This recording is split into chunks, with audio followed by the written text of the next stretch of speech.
GT road हमारे देश की सबसे बड़ी रोड है और यह दिल्ली से लेकर कलकत्ता तक जाती है।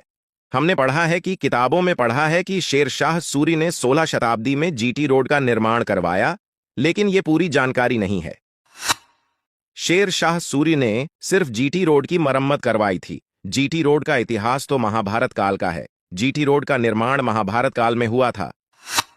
यह सड़क पुरुषपुर, पेशावर, तक्षशिला, रावलपिंडी, हस्तिनापुर, मेरठ, कान्यकुब्ज, कन्नौज, प्रयागराज, पाटलिपुत्र, पटना, ताम्रलिप्ता, कोलकाता के पास शहरों को जोड़ती थी। तब इसको उत्तरी पथ कहा जाता था। इसके साथ दक्षिणी पथ का भी निर्माण करवाया गया था। यह मार्ग कंबोडिया तक गया था। महाभारत काल के बाद इस रोड का पुनर्निर्माण मौर्य साम्राज्य के चंद्रगुप्त मौर्य 322 ईसा पूर्व से 298 ईसा पूर्व ने करवाया और उत्तरी पथ को अपना राजमार्ग बनाया। इसका उल्लेख यूनानी राजदूत मेगस्थनीज ने भी किया है। चंद्रगुप्त मौर्य ने इस सड़क के रखरखाव के लिए एक सेना तैनात कर रखी थी और इस सड़क को चौड़ी और इसके किनारे पेड़ और कुएं भी खुदवाए थे। मौर्य साम्राज्य के समय दुनिया के कई देशों से उत्तर पथ के माध्यम से व्यापार होता था।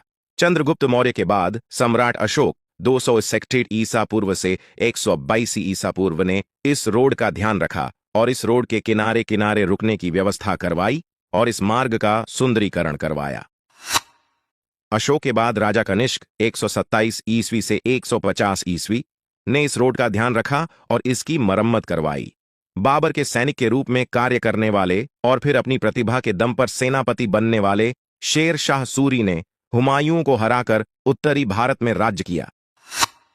शेर शाह सूरी ने उत्तरापट को ठीक करवाया और इस मार्ग को सुगम बनाया। शेर शाह सूरी ने इस मार्ग को कई अन्य स्थानों से भी जोड़ा। शेर शाह सूरी के बाद अंग्रेजों ने इस मार्ग का फिर से निर्माण करवाया और इसका नाम बदलकर grand trunk road GT road कर दिया। हावड़ा से कानपुर तक इस रोड को राजमार्ग संख्या 2 के नाम से जाना जाता है और कानपुर से गाजियाबाद तक इस रोड को राष्ट्रीय राजमार्ग 91 के नाम से जाना जाता है।